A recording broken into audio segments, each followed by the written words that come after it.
Estamos asistiendo a un nuevo mapa mundial y nunca mejor dicho, por lo menos de parte de Rusia, que días pasados aceptó la adhesión de dos repúblicas y dos regiones ucranianas como nuevos territorios. Esto es Realpolitik Room.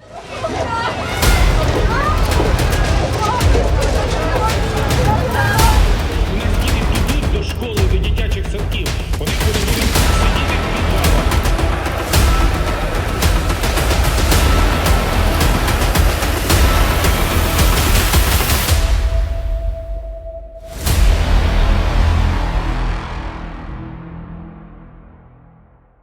Tal como decíamos en la presentación del programa, estamos asistiendo a un nuevo mundo que parece que nace por lo menos en el trazado de los mapas y por lo menos de parte de Rusia, algo que ha sido rechazado por el denominado Occidente colectivo y por otros países también. Pero para hablar sobre ello estamos junto al analista internacional Eduardo Luque. Eduardo, bienvenido a Realpolitik Room. ¿Cómo estás?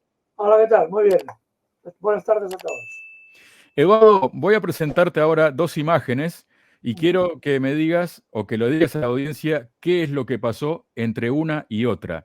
La primera imagen que te presento es esta y tiene que ver con lo que se conocía hasta hace pocos días o hasta hace algunos años por lo menos, el mapa de Ucrania. Y lo que te voy a presentar ahora es el nuevo mapa de Ucrania, que tiene que ver también con el nuevo mapa de Rusia, por lo menos desde el punto de vista ruso. Y como te decía, la pregunta es, cómo fue que pasamos de un mapa a otro, Eduardo? Bueno, pasamos porque ya hace tiempo, en el 2014, hubo un golpe de Estado en Ucrania. El poder lo tomaron entre otros grupos neofascistas, y se produjo una guerra civil en Ucrania, en el sur de Ucrania, las regiones de Donbass y Krivionés, que no querían mantenerse en la estructura del golpe de Estado, no estuvieron a favor del golpe de Estado, hicieron una guerra civil y se asentaron, y la guerra civil quedó en una parte del territorio ucraniano que no formaba parte ya en la práctica de la propia Ucrania. Eran repúblicas independientes. En aquel momento se hubieran conformado con una autonomía que estaba escrita en los acuerdos de Minsk, darles una autonomía amplia a esas regiones, pero dentro de la unidad de la propia Ucrania. Los ucranianos se obligaron por los tratados internacionales a hacer una nueva constitución y reconocer esta realidad, pero los gobiernos que se instalaron desde el golpe de Estado del Maidán en 2014 no han cumplido ninguna de las condiciones. De hecho, Eduardo, si me permites, justamente Poroshenko, el expresidente de Ucrania, fue quien reconoció abiertamente no hace muchos meses, y luego de haberse iniciado este conflicto ya de hecho, que los tratados de Minsk fueron solo una forma de ganar tiempo de parte del gobierno ucraniano. Sí, evidentemente, y después lo dijo hace poco también, al comienzo del actual conflicto, lo dijo también el que hace de veces de ministro de Exteriores, ¿no? Que ellos no pensaban cumplir ninguno de los acuerdos. Entonces, la opción de la guerra, el intento de Ucrania de recuperar los territorios que se habían hecho independientes, es lo que ha provocado el actual conflicto. Si Ucrania hubiera respetado los acuerdos internacionales, no habría habido ningún tipo de problema. El problema fue que efectivamente se hizo la guerra a su propio pueblo, con una población mayoritariamente, estamos hablando del 80% de la población que era de origen ruso, y hubo cosas tan sangrantes como prohibir el uso de la lengua rusa para esta parte de la población. Y después se inició una guerra que se ha sostenido desde el 2014 hasta el 2022, 8 años, que ha costado más de 14.000 muertos y más de 30.000 heridos. Este estado de guerra, no guerra, es un estado de guerra realmente sangriento para la población de Donbass. Así que estas son las bases del actual conflicto. Si se hubieran respetado los acuerdos de Minsk, no habría habido el actual conflicto. No se respetaron, a Estados Unidos y a Occidente no le interesó respetarlos y han iniciado la guerra. Eduardo, ¿cuál es la responsabilidad de Alemania y de Francia como países garantes del acuerdo? ¿No? Porque hay como una confusión, ¿no? O una desinformación de algún modo, que muchas veces se decía que se le exigía a Rusia que cumpla los acuerdos de Minsk, pero los acuerdos de Minsk lo que era un compromiso de la propia Ucrania consigo misma y con esas regiones del Donbass, tanto la República Popular de Lugansk como la de Donetsk, donde, como tú decías, ¿no? Se preveía la formación de autonomías que tuvieran determinada independencia, pero no ser, digamos, territorios independientes. ¿Cuál es la responsabilidad que recae sobre Alemania y sobre Francia en que se haya derivado en todo esto? Es una responsabilidad enorme. De hecho, eran los garantes de los tratados. En ningún momento quisieron obligar a implementar estos tratados a los diferentes presidentes de Ucrania y evidentemente su dejacer es absolutamente criminal.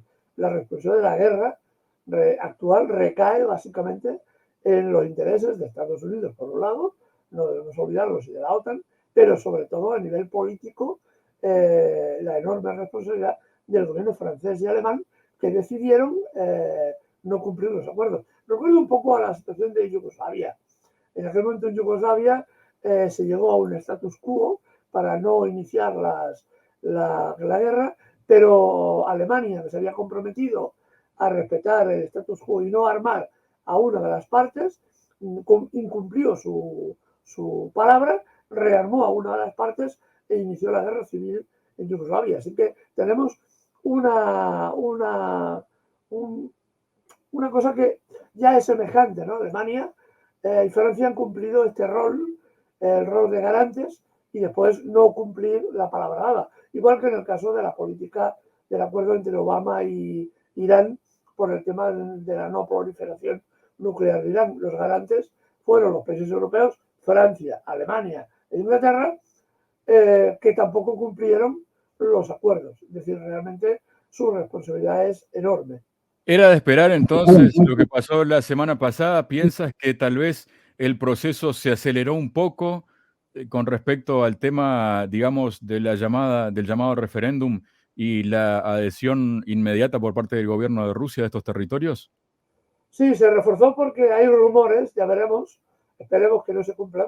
Había rumores de que Estados Unidos estaba rearmando con misiles de corto alcance, de medio alcance, misiles balísticos de medio alcance al ejército ucraniano. Esto ponía a importantes ciudades rusas bajo el peligro de un ataque importante por parte de estos misiles. Es un tema que evidentemente ningún país, ningún presidente soberano puede permitirse, ¿no? Que desde un país vecino se amenace con destruir tus ciudades sencillamente porque están sometidos a fuertes presiones. Sabemos que en el gobierno de Zelensky en este momento hay 6 ministros que son neonazis.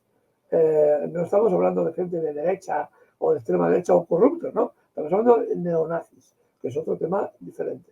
Evidentemente nadie puede permitir una amenaza de ese calibre a Rusia y evidentemente Rusia está obligada de alguna forma a reaccionar.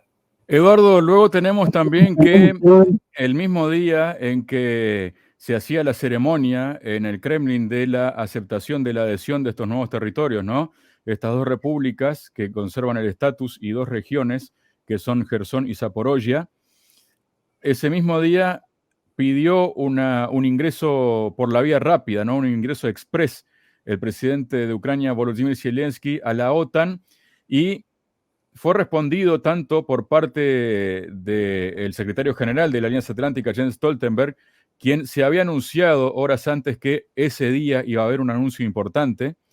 Él dijo que no era momento del ingreso de Ucrania a la OTAN, y también desde Estados Unidos se pronunciaron en el mismo sentido, ¿no? Que no era momento de que Ucrania ingresara en la OTAN. Pero luego tenemos, por ejemplo, y quiero compartir contigo un tuit precisamente que tiene que ver con esta situación y que es lo que ha dicho Stoltenberg también en esa misma rueda de prensa, Él dijo, la OTAN condena la anexión rusa del territorio ucraniano, pero la alianza no es parte del conflicto. ¿Esto es una suerte de broma? ¿Alguien se puede creer que la OTAN no es parte del conflicto, Eduardo? No, realmente no es ningún chiste lo que se está jugando. Aquí se está jugando a una doble vertiente. La OTAN está apoyando, obviamente, con materiales, hombres, recursos, dinero, al régimen ucraniano.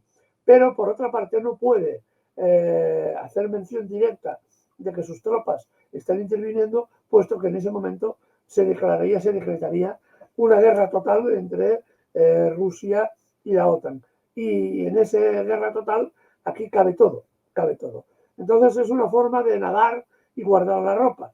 Es decir, estamos apoyando, porque es verdad, se está apoyando. De hecho, el ejército ucraniano prácticamente ahora vive, se nutre del material militar que proporciona Occidente, porque ya ha agotado o prácticamente ha agotado las reservas militares que ya tenía, y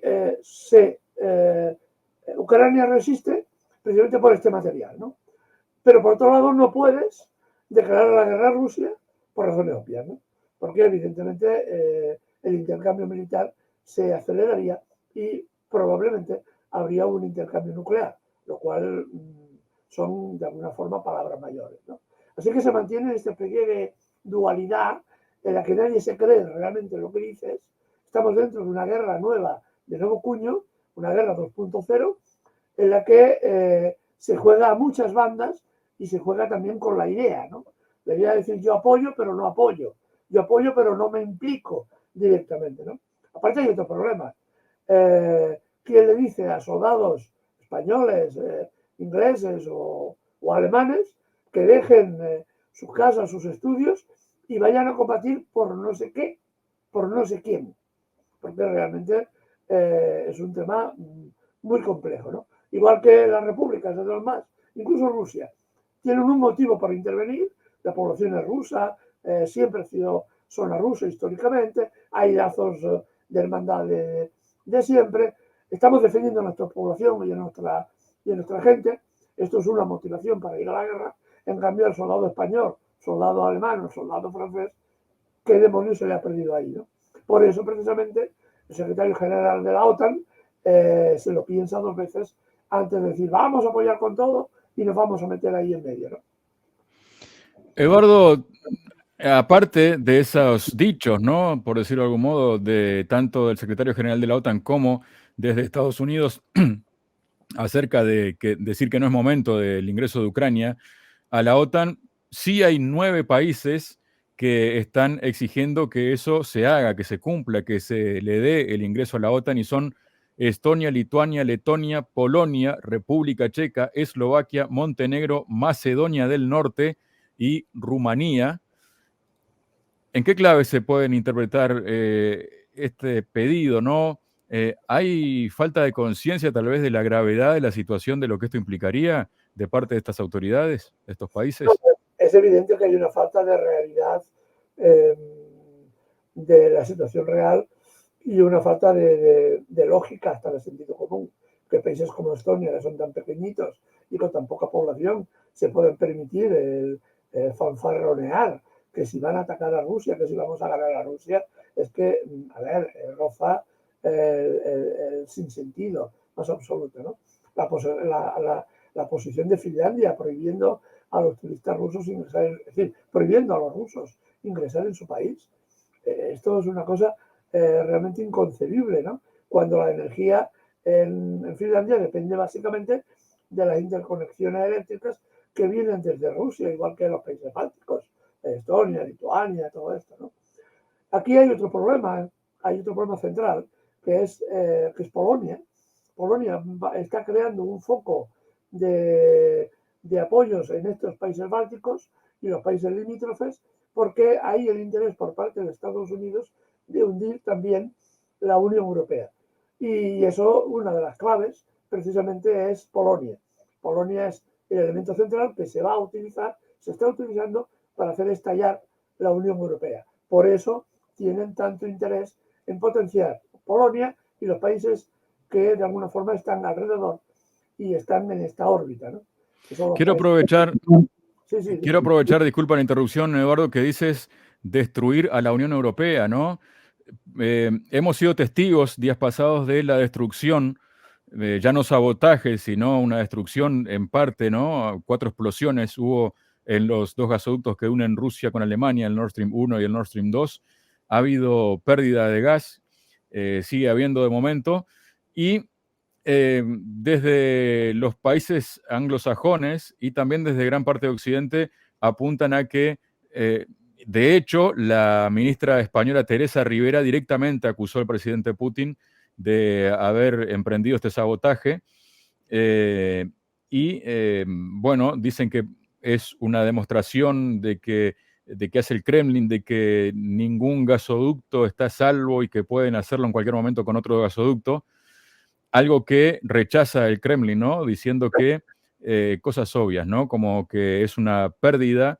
También otros países han dicho que gana Rusia, rompiéndolo con toda la inversión que se hizo, siendo que simplemente con girar el cortar, cerrar el grifo, ya es suficiente, ¿no?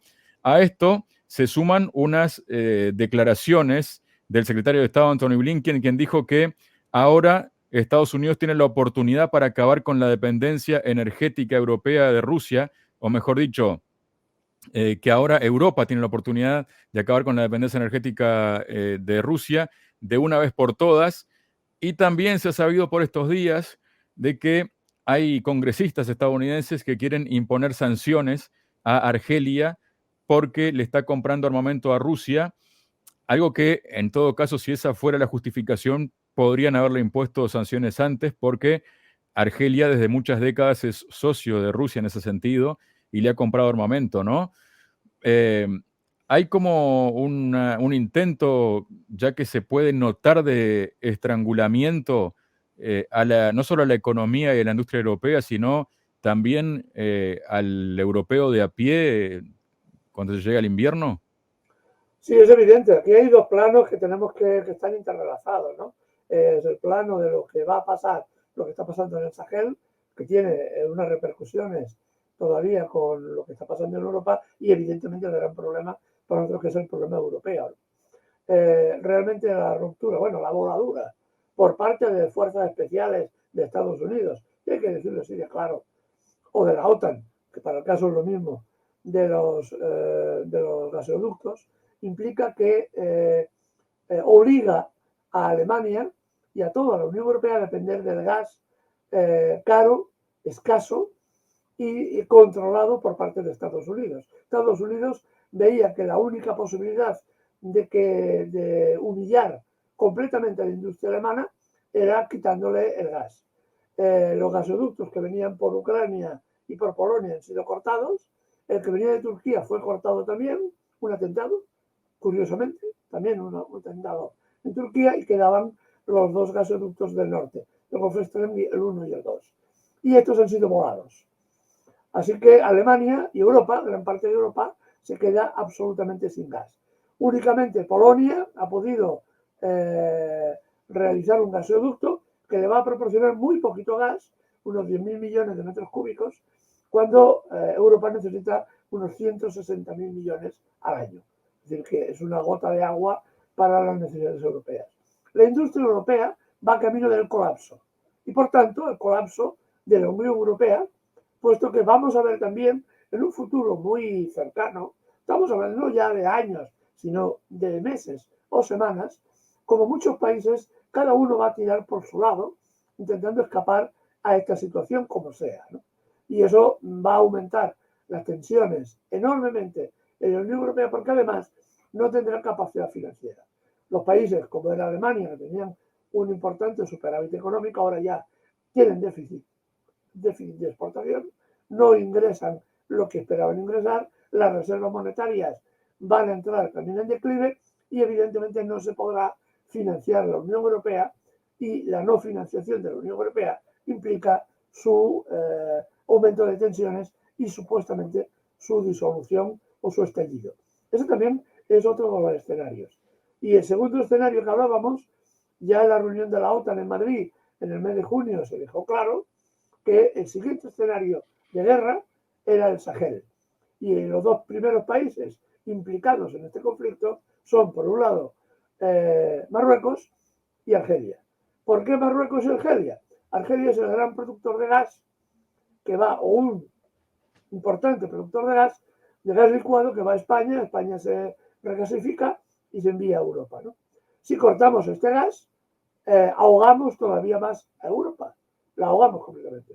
Para eso, ¿qué hacemos? Promovemos un conflicto militar entre Marruecos y Argelia, que es otra de las posibilidades que se están barajando por parte de la OTAN. Y así cortamos también el gas a Europa de forma total. Y hacemos que Europa se rinda y se ponga de rodillas frente a Estados Unidos. La pregunta entonces que cabe tal vez, Eduardo, es ¿qué están haciendo los políticos europeos? ¿Para quién trabajan o para quiénes? ¿Interés propio, interés ajeno, interés personal? La gente está abandonada a la de Dios, casi se podría decir, ¿no? Con todo lo que está pasando. ¿Tendrá esto consecuencias en algún momento para los líderes europeos que están metidos en todo esto?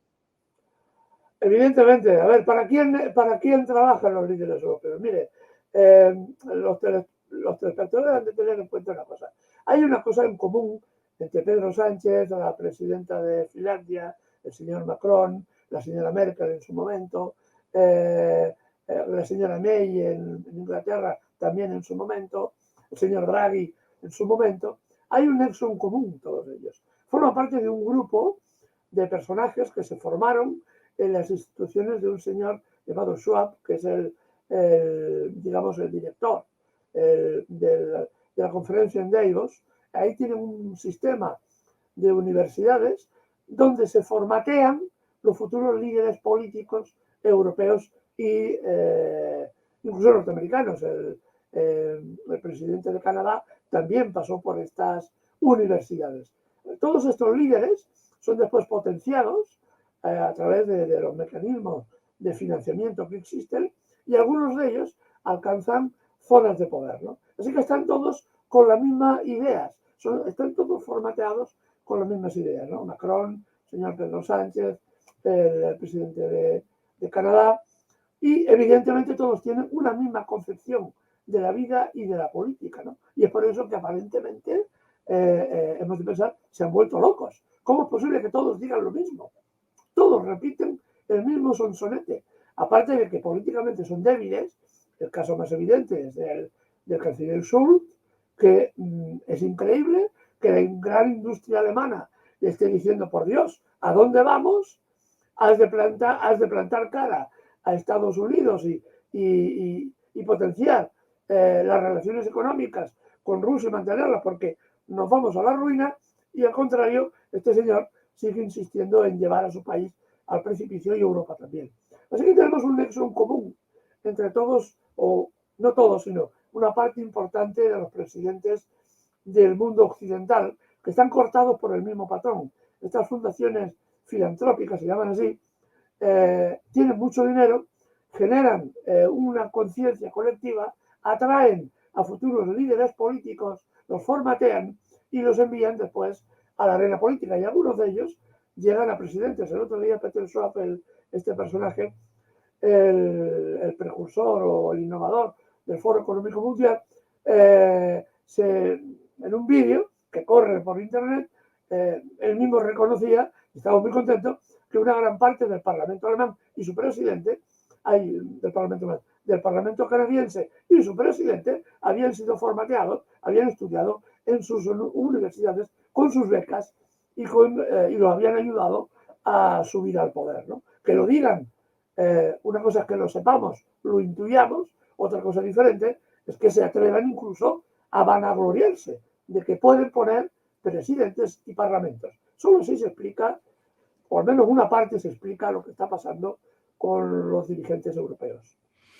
De ahí esa frase, no tendrás nada y serás feliz, pero eso la dejaremos para otro momento. Eduardo, te agradezco mucho por tu presencia hoy en Realpolitik Room. Muchas gracias. A vosotros. Hasta la vista.